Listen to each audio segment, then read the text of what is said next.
Hello, and welcome to Insightful Conversations with your host, 3 Principles practitioner, Del A.D. Jones. Join her each week as she welcomes some of the world's leading 3 Principles teachers and practitioners who share how this understanding has dramatically improved the quality of their lives and the lives of those they work with.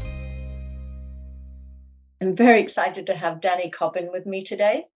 Danny is a husband, father, life coach, and Super Coach Academy graduate. Danny sees coaching not as a mastery of life, but as an exploration of life's possibilities. He loves working with people who want to see what's possible. In addition to coaching, Danny is also an inspirational speaker and interviewer. You can check out his shows on his YouTube channel at Danny Cobbin or on Instagram at One Coaching. Welcome, Danny, and thank you so much for being with us today. Dale, thank you so much for having me. I'm in awe of what you have going here and all the things you got moving along. Oh, you're so sweet. So I always like to start off by asking you how you came across the principles and how they impacted you. What did you hear that was different than anything else you'd heard before? I'm actually rather new to the principles, to be honest with you. Less than a year under my belt with this. Before, it was last year, I was big into personal development. I had to get it right. I needed to do better, be more, the same thing that we all go through whenever we're trying to get to that next level, whatever that is. And 2 years ago, I was at an event and a guy was like talking to me about a platform called Mind Valley, which Michael Neal is a part of. And I paid no attention to the guy. And the next year at the same event, he's like, man, my life has changed. And you hear that sometimes and you're like, oh, whatever. But I heard it. And when I heard it, I was like, all right, let me go check out this platform. And I checked out the platform. I didn't even invest in Michael Neal. I was watching his YouTube videos. There's something about it that just was like, I don't know what he's talking about, but I want to learn to coach this. Mm-hmm. So at the beginning of the year, I had signed up for Super Coach Academy, went to Super Coach Academy, and it was day 2 of Super Coach Academy. And I was like, this isn't for coaching. This is for me. This is something that I need for myself. Mm-hmm. And what ended up happening is after that first week of Super Coach Academy, we were live. That's the last thing I think that you could do live really. And I went home, and before I was talking to my wife about a type of planning that I wanted to start coaching people on. I was like, okay, well, this is what I'm going to do. I'm going to be this type of planning coach. And I had walked her through everything. I went for this thing. And a week later, that next weekend, she's telling me about her plan. And I'm like, what are you talking about? I don't understand. And she's like, you talked to me last weekend about this. I was like, I don't get it. I don't know what you're talking about. It felt like a year had passed in that time span of that week that I was gone. And I was hooked. Yeah. Well, you know what? Just to go back to something you said, this is what I love about this understanding. There is no hierarchy. There is no, somebody's been in it for longer, so therefore they're more qualified or they've seen more. As Sid said, it's just one thought away. I mean, anybody can see anything in a moment.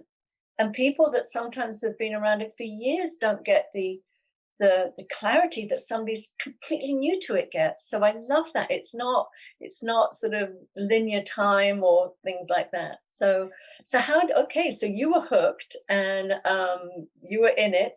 So how did it, I know that you have 2 young children, don't you? Very young, lovely twins, a boy and a girl. How old are they now? They are 2. They turned 2 in September. Oh my God. Okay. Oh. So how did it impact your parenting? Because I know you also have older kids. So how do you think it showed up in your parenting? I'm happy you asked that, because it was probably 2 or 3 days ago, me and my wife were talking about. She's like, I'm glad you get an experience of parenting in like where you're actually involved, because I'm a stay-at-home dad. That's the other thing that I do. And before I have a 16-year-old daughter, and I wasn't there in the way that I could have been. Her mom lives in a different state, so it's one of those, like, we would fly back and forth. We have a better relationship now, but it was strained and I really didn't get to see her. And you asked the question of how has it changed? Me and my wife, she cried because she's like, I can't believe how much you appreciate being a parent. Um, I called my daughter a terrorist when she was like super young because she would wake up in the middle of the night, start crying, and nobody wanted to go check on her because we would be up all night. So I was like, she's a terrorist. And one day it just dawned on me, like, my thinking that she was a terrorist was the reason why everything she was doing felt so out of place. And it wasn't until like I put that to the side. I can vividly remember putting that to the side saying, oh, wow, like she's actually just trying to let me know what's going on. And it sparked that, hey, they're just as whole as every other human being. Everything that they have is inside of them, and it's just a process of unfolding. Mm-hmm. And if I, as a parent, stop trying to say, you got to do this, you don't need to do that, and I allow them to just express and me to do my best job at listening, mm-hmm. Okay, they have an opportunity to grow up in a way that a lot of children, a lot of people, a lot of adults never got that opportunity to do. Mm-hmm. And so, like, I'm so thankful for the principles when it comes to parenting because of the separation between 16 and these 2-year-olds and what I'm seeing right now on a day in and day out basis. Yeah. Oh, that's so beautiful. And I mean, it's, I mean, I know with my own children, my relationship has God, it's improved so much. We've always had a great relationship, but the principles just, it gives you a foundation that is unshakable when in all relationships. So how is your it's your 16-year-old is a daughter. How is she experiencing? Is she seeing something different in you as well? Oh. So she essentially comes down twice a year. She just moved a little bit closer, so now I see a little bit more frequently. And for the last 2 years, it was longer than that, but we'll say just the last 2 years, every time she would come down, it would be like, here's a book you should read. Here is what I'm learning. Here are the steps. This is what you should know. This last time she came down, she was like, as she was leaving, like, because I ask her, when she gets here, I'm like, hey, what is it that you want to do together? And a lot of times it's like, I don't know. And then when she leaves, I'm like, hey, how's the time together? And this last time she's like, I could tell something's different in you. And it's like, what do you mean? She's like, every other time I come down here, you're trying to tell me what to do. And this time you were just like, and she's like, I loved it. And what was cool for me is at 16, I'm like, well, I only get 4 more like official chances. Like, I'm gonna see her a few more times, but 4 more official chances to see her. And I'm like, man, like, I don't want to squander those chances. I don't want to, but I know that what happens whenever we're together is what naturally is supposed to happen. Mm-hmm. And it is that base that you speak of, like, it's changed my world because it's not what to do. It's never told me what to do. It doesn't say, hey, go pick up your daughter, go have lunch with her, it doesn't tell me that. But it tells me that my experience and where I'm feeling and how I'm feeling, it just truly it amplifies my ability to be present with her. Yeah. It's so, I love what you're pointing to because it's so true. I think what this understanding, or rather going back a bit, how a lot of us were raised, and how we raised our children was, to keep telling them what we thought was best for them. And we don't realize that inadvertently, when we do that, we're actually telling them not to listen to their own wisdom. We're saying our wisdom knows better than your wisdom. And we end up sort of damaging that connection they have with their own innate wisdom, that common sense, that gut feeling, that intuition, whatever name you want to give it. But when we're always telling them to ignore that and follow what advice we're telling them, we're damaging that. So I love that your daughter, the 16-year-old daughter, is able to see while she's still young enough go, oh no, I've got it inside me too. My dad sees it in me. I love that. What's interesting, Dale, is I had a conversation with one of my fellow Super Coach Academy graduates while she was down. And I was like, she kind of gets this. She already gets this. Like, I don't even need to talk to her about this. How crazy is it that, like, it almost seems like people underneath 18 already understand this? And he was like, oh, but what's interesting is if you didn't point this out to her, she would have lost it along the way. Mm. Like, somewhere along the way, she would have felt like, no, it's whatever's out there is what's influencing what's going on in here. And me just reiterating and me letting her know that, hey, you know the perfect direction for your life. Yeah. Like, I thought it was nothing, but it's huge.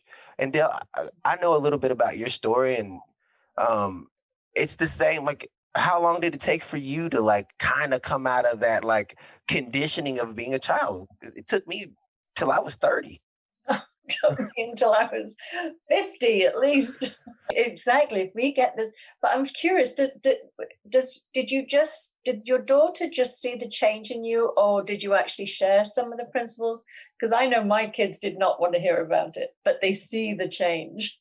So it was, did I share the principles? No, I didn't share the principles with her because I felt like she wouldn't, like, not that she wouldn't have understood it, but it just didn't seem relevant. What seemed relevant was for me to point to her to let her know that the way life works is like you already know what to do. There's a feel, there's a tangibleness to it. And when you feel that tangibleness or whatever, go with that feeling. Don't go with, oh, my friends told me to do it, or that other person over there told me to do it. And I think what it was I was Tony Robbins all the way. And so what it was like, do this, do this. You got to get your state right. You got to be in. And she is an introvert that loves being on the internet. She does role play, which is essentially building stories with someone.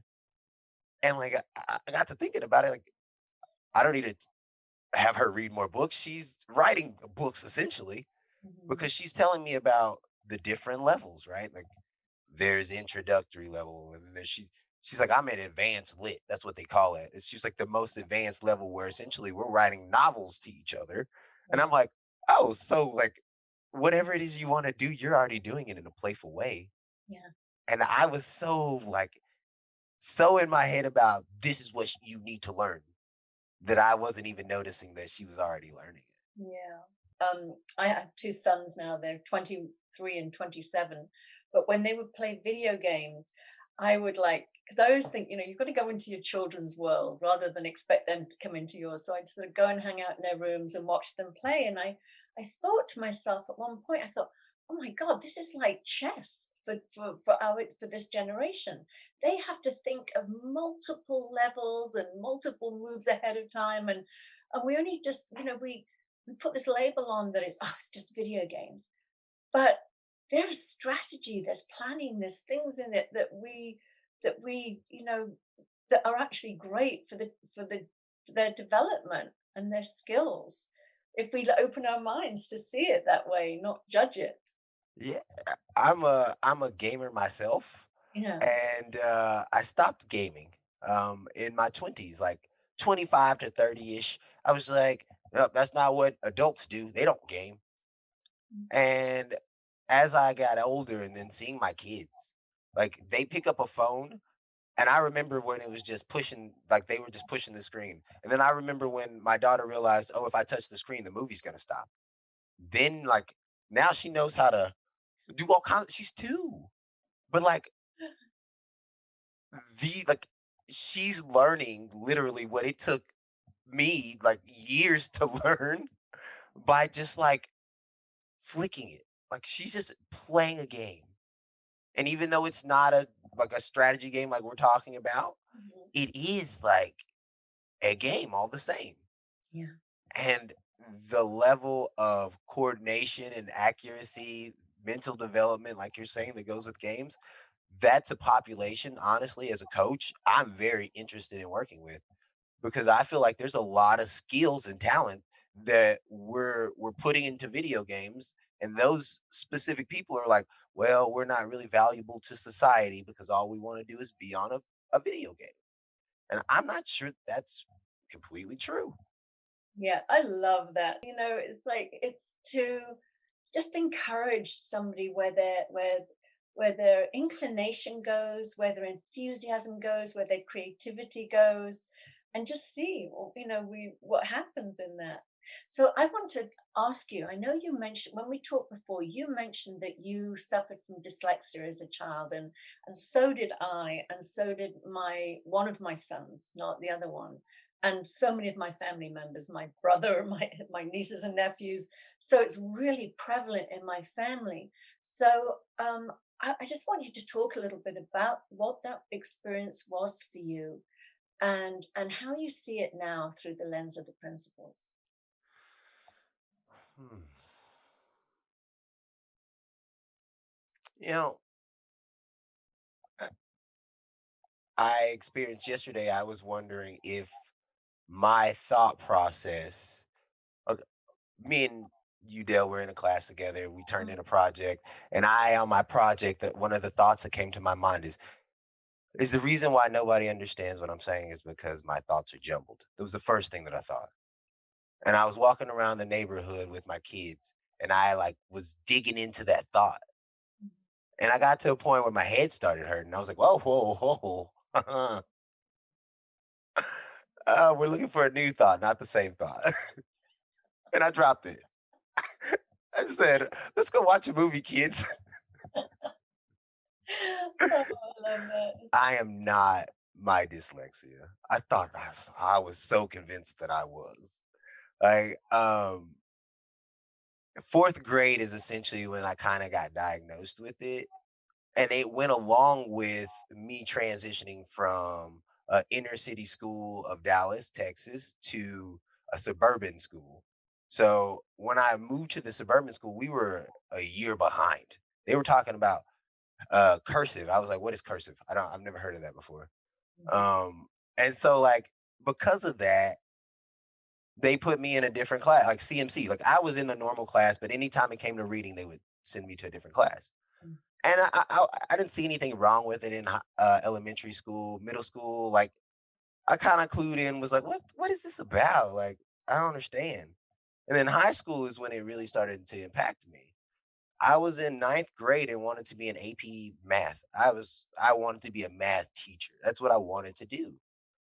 And the school came back with, well, you're underdeveloped in reading. We don't know if you're going to be able to read the word problems. If you can't read the problems, how are you going to get the questions right? And my child brain, I was like, I don't see that as a problem because like math is math, like words are not. But the school saw it a different way. And I took that with me through my 20s. I can't learn. I can't do anything. If I'm not good enough to get into this, then why would I be good enough to get into anything else? And it was with me. I didn't start reading again until I was 28, 29 years old. But at 28 or 29 years old, I was like, well, readers are leaders. I heard that somewhere. And for some reason I believed it. And so I started taking the time to read books. I could remember the whole year reading books and not knowing what they were saying. Like I didn't know. Like I was getting through. I was like, "Hey, I read a book. I don't know what it said." And I read a book on how to read a book. Oh my God. I like. I vividly. I didn't get through the whole book because it got kind of weird at the end. But I read enough of it to realize that, oh, I can learn to read. I just think that I can't. And so I'm learning to read, and then I get to a point where I'm reading a book a day, or no, a book a week, sorry, a book a week. And I get to Super Coach Academy at the beginning of the year, and I start reading books. I'm like, I don't need to read another book in my life if I don't have to. And Yeah. now, like, I had never read a novel ever. I'm reading my first novel right now. It's like a 600-page book, and my brain, I could never put pictures together. Like, it never came together where, like, they would describe something and I would see what they're talking about. I see it now. Mhm. And it wasn't from me forcing like myself to understand what was on the page.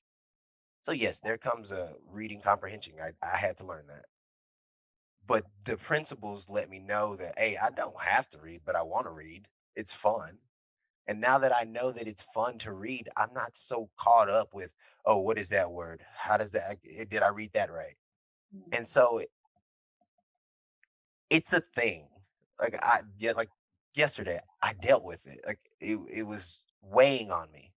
But at the same time, it's like, well, that's not how the universe works. Yeah, I don't know about you, but how mine shows up really like unbelievably is my spelling. And I'm an avid reader. And they say if you're an avid reader, you're a great speller. Well, it doesn't matter how many times I see a word, I can still spell it wrong. And spell check won't even catch it because it's so jumbled. They're just like, I have to call people. I have to call my boyfriend and like, how do you spell this? How do you spell that? Because I can't even start off with the right first letter. That's how bad it can get. My brain tends to go to where the most prominent sound comes from, and that tends to be what I write down first. So anyway, it's crazy, but it's so it is so wonderful when you I mean, with my son, I would tell him all the incredible famous people that had been dyslexic. So he had pretty high self-esteem. He thought he was we used to call him gifted. So and he is actually, but with dyslexia. But how what would you say now then? I mean, you don't know your daughter, 16-year-old daughter, she doesn't have it? Or So I have a 16-year-old daughter, and then I have a 14-year-old son. mhm. And it would seem to me that it runs on the male side of my family. Okay. So like my daughter and my son, like I'm not saying that he will have problems, but I can tell that we're gonna have to invest more time Yeah. in that direction for him. Because the women on my side of the family, they're talkers. So like they do everything well. It's interesting. but but he came down when he was 8 to live with me and Courtney for a semester. Courtney's my wife. And what I knew about myself at that point was I just didn't spend enough time in it because I thought that like, oh, I'm dyslexic. I don't have to do anything. Like it's just that's what it is. And we forced him to sit down and study. The first test we got back was a 0. I was like, I didn't know you could make zeros on a spelling test. Mhm. And it was exactly like my stuff was. It was backwards letters. It was all kinds of jumbles and stuff like that. And over the course of those months, he got to a point where he had basically caught up with the other kids. He was making 80s, 90s, and 100. He made 100 on a spelling test. And Wow. what it was like for us was he's so young that whatever we feed them with at that age, like they're gonna accept. And if we say you're dyslexic, there's nothing you can do about it, they're gonna accept that. But Mhm. if we tell them like you said, if we tell them like, hey, you're dyslexic, but there's the world of possibility that's open to you, they're gonna seek out that world of possibility. There's a lot of great artists, very creative. So there are some wonderful aspects of it. So I want to know a bit more about. I know you interview a lot of people on your podcast, and you do these was it Monday motivation, Wow Wednesdays, and Freedom Fridays. So I want to hear a little bit about what those because those are also you have for your clients and anybody else that wants to listen and check in with you. So tell me a little bit about those. Those are my like passion projects. I think I will do that regardless of anything else I ever do.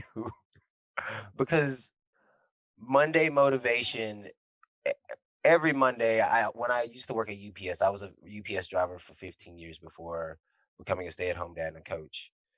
Mondays were rough for everybody, whether it was the UPS driver or the person we were delivering to. But what was interesting was I could always be like, it's Monday, and the person would be like, oh yeah, man, yeah, it's Monday. It's all right, yeah. And I took that with me, and Mondays became my favorite day of the week, better than Friday in some ways. because I knew it didn't matter what I did. I could walk in the door, not have the right package, and the person would be like, "Oh, it's all right. It's Monday." I'm still trying to get going too. It'd be 5 o'clock. People are still like, "It's Monday. It's all right." And so, like, Mondays, I really, really just enjoy getting on, allowing people to comment on what they saw the weekend, but also just opening it up to let people know. Give yourself grace, give the person in front of you grace because it's Monday.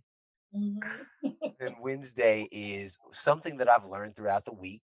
Um, and it's always shifting, whatever that is. But it's another chance for us all to just kind of sort of check in.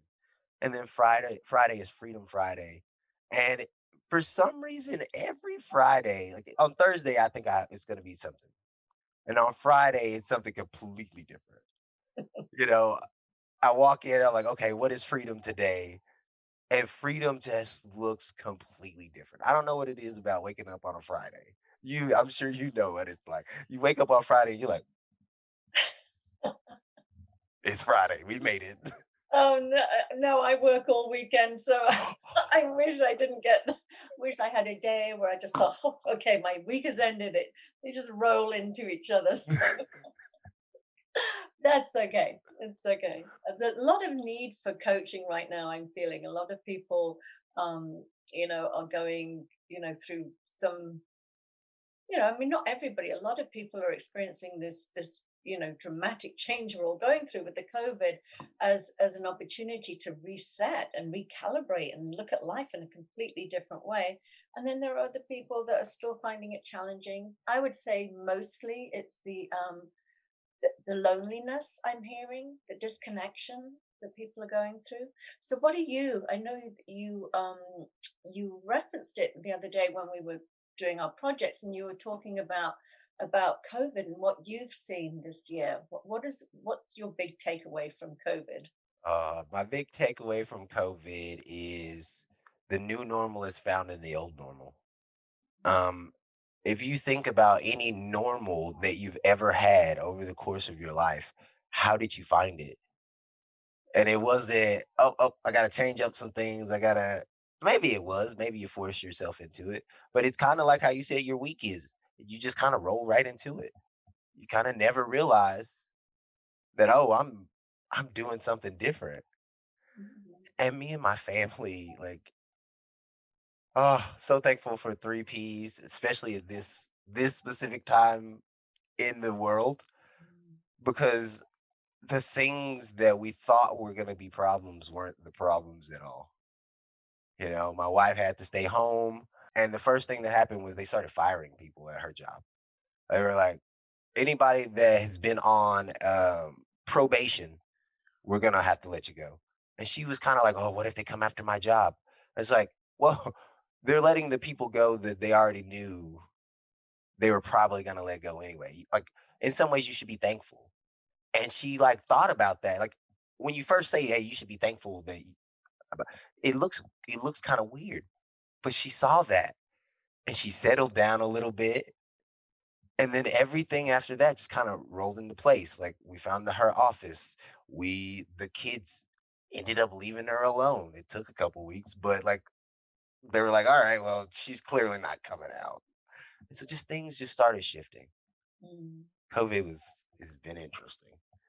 It has. I call it this sort of great 3P experiment. It's almost like, let's just take all the outside stuff off people and let everybody see what they've already got inside them. We're going to take away their cars, their fancy clothes, the restaurants, the jobs, the money, and just see. And it's amazing how many people are going, oh my God. I mean, I'm not diminishing by any means the suffering, is some horrendous suffering.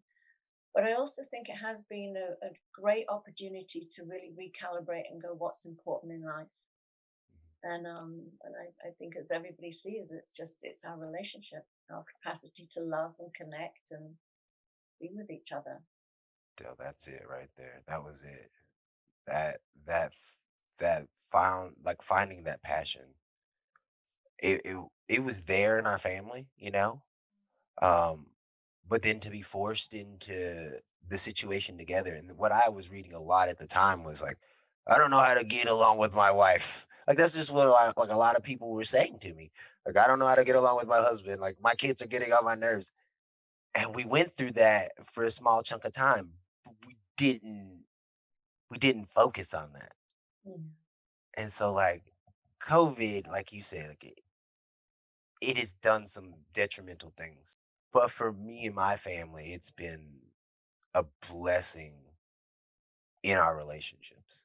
So we're coming to the end of our time together, but I just want to give you an opportunity to just wrap it up and just share what you would love, something that you'd love our listeners to hear and take with them for at least for the next week or so. Okay. Yeah. Kind of like when talking about the dyslexia, talking about our kids, talking about yesterday for me, we don't know what's gonna happen. In fact, like I feel like that's what we do best is go into a situation not knowing what's up and what's down, and then coming out on the other side and being able to do amazing things with it. Like you spoke about dyslexia and being able to think outside of the box. I'm so blessed to have dyslexia for that reason. I feel like being the thinking outside of the box is what helps me to be a great coach. And we just don't know what gift or what whatever we have, it all works for us, whether we know it or not. It is. It's all working for us. Wisdom has our back, whether we can see it in the moment or not. But it is all for our highest good. So that's a beautiful note to end on. Well, thank you so much. It's so lovely spending this time with you, and I will see you again shortly. Well, Dale, first, thank you so much for having me on. This has been so fun. And my website is 11coaching.com. So the number one spelled twice, coaching.com. Wonderful. All right, then. Well, have a wonderful rest of your day, and I will see you soon. Thank you, Dale. Have a good day. And you too. Bye-bye. Thank you so much for listening to the show. If you're interested in learning more about my coaching and mentoring packages, please reach out to me at deladjones@gmail.com. I would love to hear from you.